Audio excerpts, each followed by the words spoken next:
Сайн байцгаана уу? Намайг Игтэй Онгтой Алтанчаа гэдэг.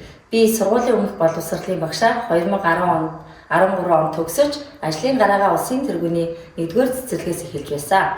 2015 оноос хойш одоо хүртэл улсын тэргүүний 12 дугаар цэцэрлэгтээ багшилж байна. Боловсрол судлалын магистр зэрэгтэй. Ажиллах хугацаанд 5 бэлтгэл бүлгийг төгсгөж 170 хүүхдэд сургуулийн өмнөх боловсролын суурь хүмүүжлийг олгосон байна. Чадварыг яаж аль талаас нь хөгжүүлэх нь багшийн уран чадвар юм а.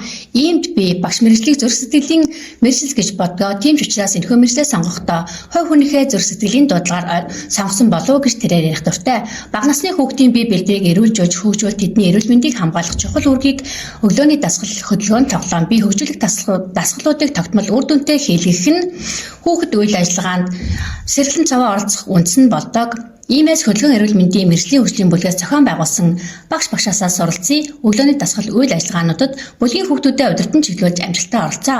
Хүүхэд бүрийг ойлгосон зүйлээ өөрийн үгээр дэлгэрүүлж ярих, аваа зүүн зөв дуудахтай болгох зорилгоор авааг зөв дуудах дасгал, сонирхолтой зурган уншлах, цахим үлэр гэх мэт үйл ажиллагаануудыг зохион байгуулж чадвар суурилсан бодит хэрэглэгдэхүүнээр өдрийн дэлгмийн турш болон эцэгтэйгээ хамтран хүүхдүүдийн хэл ярианы чадварыг дэмжин ажилладаг. Багш Алтанчаагийн нэг давуу тал бол цахим сургалт болон интерактив сургалтын арга зүй таблетыг сургалтандаа төлхөө ашигладаг. Математик байгаль нийгмийн сургалтын үйл ажиллагааг холбон интеграцчилж зохион байгуулсан үр дүнд хүүхэд өөрийн төрсэн зүйлийнхээ шин чанар, хэлбэр дүрс гэх мэт чадваруудыг баттгаж, бяцхан туршигч үйл ажиллагаагаар хүүхдийн хөгжлийн акцийг илрүүлэн ажилласан. Хүн болох үндэс суурь нь бага наснд нь тавигддаг. Иймд хүүхэд бүр мэдлэг, хүндлэх, бусдаас уучлал гуйх, зөв буруу үйлдэлийг ойлгуулах, богино хэмжээний ирээллийг хүүхдүүдээр өөрсдөр нь хийлгэж цэцэрлэгийн бодон цахим орчинд YouTube-аар дамжуулан олон нийтэд түгээн дэлгэрүүлэх нөлөөллийн ажлыг тогтмолжуулсан. Багшийн хамгийн чухал чанар бол хүүхэд бүр өөрийн онцлогтой хүлээн зөвшөөрөх, тэдэнд хүндэтгэлтэй байж дэмжих явдал гэж тэрээр үздэг. Бүлгийн хүүхдүүдийн эхлэх цэгийн үнэлгээг авч хүүхдийн төвшин,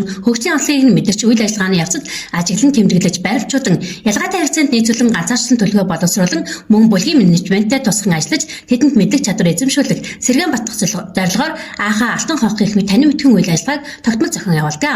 Мөн тэдний хөгжлийг дэмжин IQ сургалт хэлбэр аргаар зурх энгийн хөгжим, баримлаар орлогоо гэх мэт дугуйлангаар дамжин тэдний ахиц амжилтыг эцэгтэй хамтран зочинтой сар шагаан надгаа үед ажиллагаа тогтоолтой савн төсөлт ажлыг амжилттай хэрэгжүүлэн өөрсдийн хийсэн зүйлээр бахархах адаа зүйлийг хайлах гамлах энгийн дадалд суралцуулж байна. Багш Алтанчаа нь багшийн ажлын гүйцэтгэлийн үнэлгээнд 2022-23 он дараалал 1-р түвшинд үнэлэгдэж ажлын сайн туршлагаа аймаг улсын хэмжээнд цахим болон танхимын хэлбэрээр 1000 гаруй багшид танилцуулсан. Аймгийн заахаргын нэгдлийн ажлаар шүд эрүүл бол бие эрүүл сургалтын шинэлэг арга зүй технологи бүлгийн хүүхдийн явцын үнэлгээний сайн туршлага QR код үүсгэх хэрэглэх сургалтыг цэцэрлэгийн багш нар зохион байгуулсан.